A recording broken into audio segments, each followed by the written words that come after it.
ઓમ શાંતિ મિત્રો, આજે આપણે કંઈક અલગ જ બનાવીશું. આપણે ઠંડી રોટલીમાંથી જો મેં આ ઠંડી રોટલી લીધી છે, તો આપણે આ ઠંડી રોટલીમાંથી હું તમને કહું. હવે મેં એક વાટકો ચણાનો લોટ લીધો છે, તો આ ચણાના લોટને આપણે બધા મસાલા નાખી દઈશું. એમાં 1 ચમચી લાલ મરચું પાવડર, ચપટી હળદર, અડધી ચમચી ધાણા જીરું પાવડર. હવે સ્વાદ પ્રમાણે આપણે મીઠું નાખવાનું છે.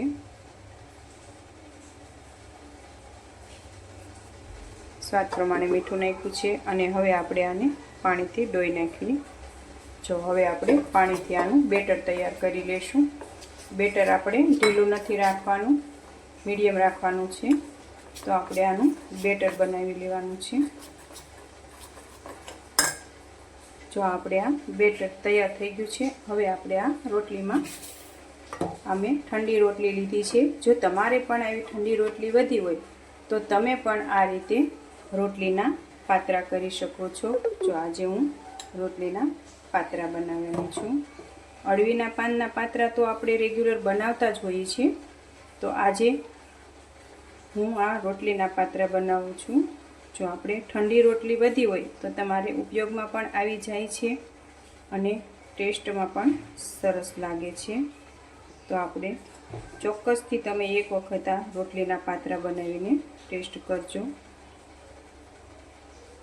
આ રીતે હવે આપણે રોલ વાળી દઈશું. જો તમારે બાળકોને ચીઝ ભાવતું હોય તો તમે ચીઝ પણ નાખી શકો છો.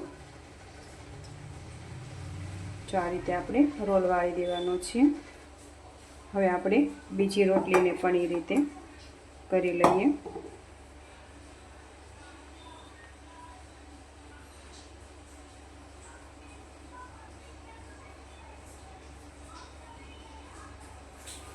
જો તમે ગરમ મસાલો ખાતા હોય તો તમે ગરમ મસાલો પણ નાખી શકો છો.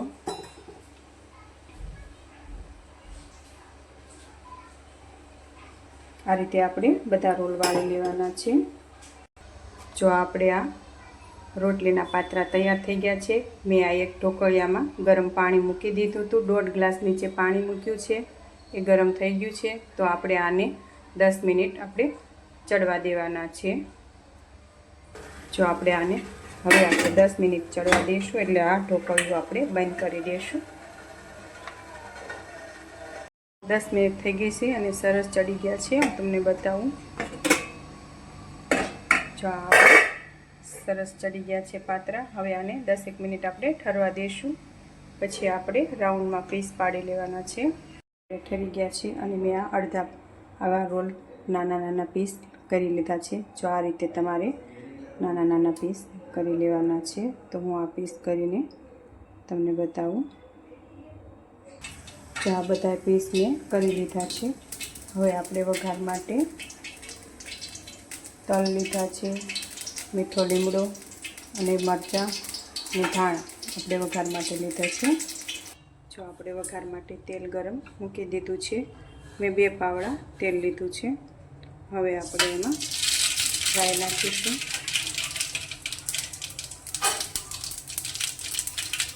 રાઈ આપણે ફૂટવા દેવાની છે.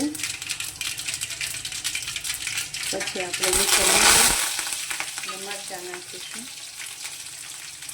હવે આપણે એમાં તલ નાખીશું.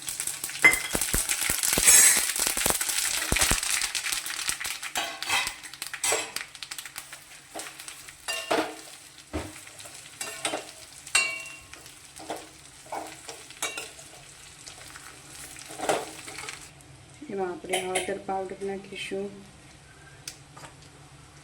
લાલ મરચું પાવડર 1 ચમચી, 1 ચમચી ધાણા જીરું પાવડર. હવે આપણે આ મિક્સ કરી નાખશું. હવે આપણે દળેલી ખાંડ નાખીશું. જો તમે લીંબુ ખાતા હોય તો તમે લીંબુ પણ નાખી શકો છો. તો અમે આમાં દળેલી સાકર નાખી છે.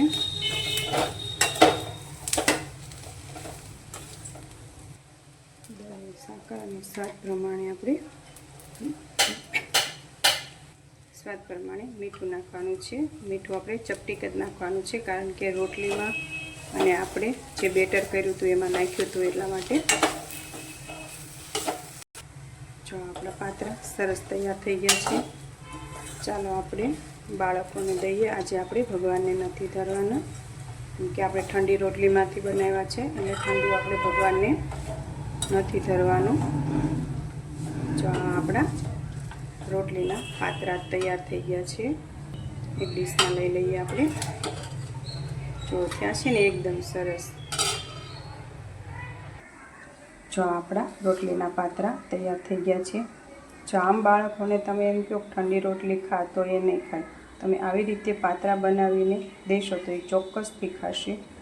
તમે પણ આવી રીતે પાત્રા ચોક્કસથી બનાવજો અને મને કોમેન્ટમાં લખીને જરૂરથી કહેજો કે તમને કેવા લાગ્યા રોટલીના પાત્રા. ઓમ શાંતિ મિત્રો.